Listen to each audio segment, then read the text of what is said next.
ថ្ងៃនេះក្តាប់ស្វាយសាបូបងប្អូនអាចយកមកញ៉ាំជាមួយនឹងឆាគីបងប្អូនឆ្ងាញ់មែនទែនសម្រាប់បងប្អូនដែលគាត់អត់ទាន់ចេះឆាគីអាចមើលវីដេអូនេះបានគ្រឿងផ្សំគឺងាយបងប្អូនខ្លះទៀតក៏គាត់ចេះហើយតែខ្ញុំបង្ហាញពីរបៀបដែលខ្ញុំធ្វើរាល់ដងបងប្អូនអាចយកទៅសាកធ្វើបានគឺឆ្ងាញ់គ្រឿងផ្សំអត់មានអីច្រើនទេគឺមានដូចជាម្ទេសខ្ទឹមសយើងអាចដាក់ថែមខ្ទឹមក្រហមទៀតគីយកគីកពតខ្មែរយើងគឺឆ្ងាញ់ហើយមានដូចជាស្ករត្នោតផងដែរជាដំបូងគឺខ្ញុំចាប់ផ្ដើមច្រាំខ្ទឹមសបងប្អូនអាចយកទៅកិនក៏បានដូចគ្នាម្ទេសយើងហាន់ជាកង់ខ្ញុំដាក់រៀងច្រើនគួរសមដែរដោយសារតែខ្ញុំដាក់មានម្ទេសស្រស់ផងម្ទេសក្រៀមផងគីខ្មែរយើងឈ្ងុយខ្មៅនេះភ្នែកគីស្ករត្នោតខ្មែរយើងដាក់ទៅឆ្ងាញ់ឈ្ងុយមែនតើត្រូវជាតិគ្នាណាឆាកាពិនេះបើយើងបានស្ករត្នោតខ្មែរនិងកាពិខ្មែរយើងកពតទៀតណាអូយ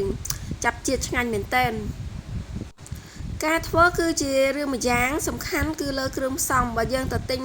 បានគ្រឿងផ្សំដែលល្អជាប៉ោះខ្មែរយើងឈ្ងុយគឺឆ្ងាញ់មែនទែន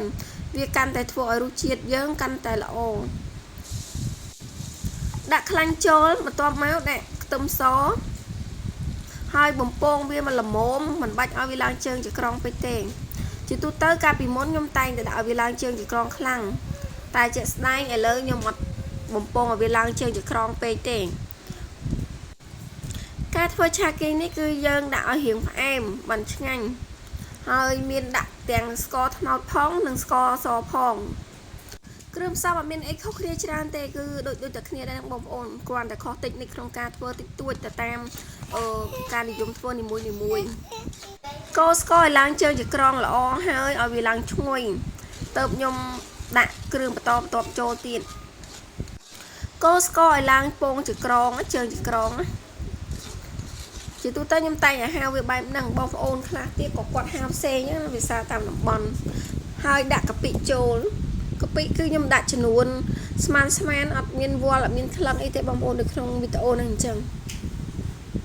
ម្ដងហាវកាពិម្ដងហាវគីអាស្រ័យទៅលើបងប្អូនអ្នកខ្លះក៏ហាវកាពិអ្នកខ្លះហាវគីខ្ញុំខ្លះហាវទាំងគីហាវទាំងកាពិដាក់គ្មានថ្លឹងគ្មានអីទេក៏ដាក់យកតែម្ដងហើយយើងនេះវាឲ្យបែកទៅចុចវាឲ្យបែកទៅយកអាវេចឆាយើងហ្នឹងរបៀបនៃការធ្វើមានច្រើនបែបច្រើនយ៉ាងគឺមិនមែនថាខ្ញុំធ្វើបែបហ្នឹងមានតែមួយបែបទេគឺមានផ្សេងគ្នាទៀតយើងកូរកាពិនេះឲ្យវារលាយចូលគ្នាល្អហើយបន្ទាប់មកខ្ញុំដាក់ម្ទេស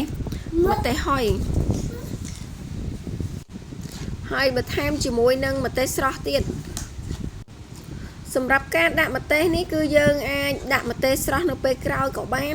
ដាក់ជាមួយគ្នាអញ្ចឹងក៏បានដូចគ្នាកូរច្របល់វាឲ្យចូលគ្នាសព្វល្អក្នុងនេះដូចជាខ្ញុំអត់ទាន់បានឃើញមានដាក់ប៊ីចេងខ្ញុំបានដាក់ប៊ីចេងដូចគ្នាព្រោះវីដេអូពេលខ្លះគឺយើងកាត់មានខាដាច់ខ្លះដែរអញ្ចឹងបងប្អូនអាចមើលស្ដាប់តាមការខ្ញុំនិយាយក៏បានដែរព្រោះគ្រឿងកូលវាច្រើនខ្លះខ្ញុំថតទៅវាមានដាច់ខ្លះអីខ្លះបើចេះខ្ញុំដាក់មួយស្លាបព្រាកាហ្វេហើយមានដាក់ស្ករសបន្ថែមដែរអាហ្នឹងអាស្រ័យលើបងប្អូនភ្លក់មើលណាបងប្អូនថាយើងចូលចិត្តបានរសជាតិបែបណាគឺយកបែបហ្នឹងទៅជាទូទៅគឺយករៀងផ្អែមហើយនឹងហឹរ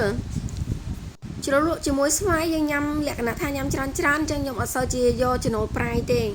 ខ្ញុំក៏អត់បានបន្ថែមម្សៅស៊ុបឬមួយរ៉ូឌីអីទេគឺយកដាក់រសជាតិប៉ុណ្្នឹងតែម្ដងដោយសារតែខ្ញុំភ្លក់ទៅវាល្មមហើយ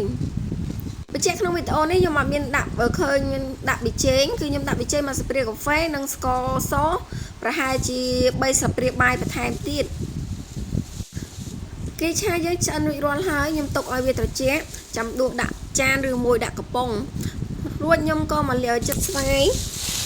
គេឆាវាត្រូវគ្នាតែម្ដងជាមួយនឹងក្តិបស្វាយដែលអត់គ្រាប់នេះហើយក្តិបម្កាក់ជាមួយនឹងអំបិលខ្ចីអីហ្នឹងអូយអាជូហ្នឹងគឺត្រូវគ្នាខ្លាំងណាស់ហើយជ្រលក់ជាមួយនឹងគេដែលហិលអូយកណ្ដាអ្នកដែលចូលចិត្តម្ជូរឃើញហើយគឺស្រៀបទឹកមាត់តែម្ដងខែនេះគឺសបោហើយបងប្អូនសម្រាប់ដូចជាក្តិបស្វាយក្តិបអីណាកុំឲ្យរំលងគឺញ៉ាំជាមួយនឹងទឹកប្រហុកក៏ដូចជាគេឆាអីនេះគឺត្រូវគ្នាខ្លាំងណាស់គឺខ្ញុំចូលចិត្តមែនតើ ហូបមានគ្នាច្រើនអីគឺកាន់តែឆ្ងាញ់ដដើមគ្នាអីណាគឺជាតិតែម្ដង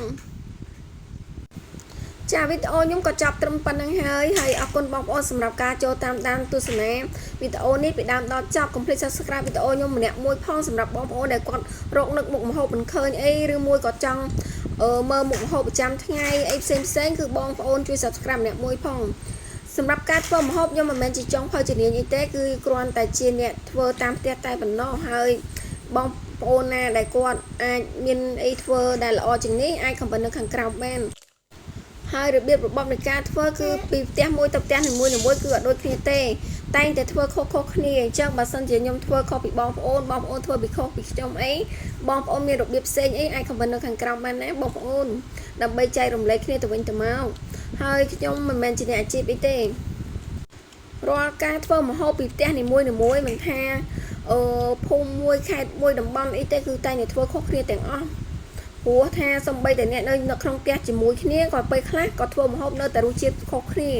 អញ្ចឹងគឺការធ្វើបងប្អូនអាចដាក់គ្រឿងទៅតាមចំណង់ចំណូលចិត្តដែលបងប្អូនចូលចិត្តបានបងប្អូនចូលចិត្តផ្អែមជូរប្រៃអីប៉ុណ្ណឹងគឺយើងដាក់ប៉ុណ្ណឹងទៅគ្រាន់តែខ្ញុំធ្វើនេះបង្ហាញពី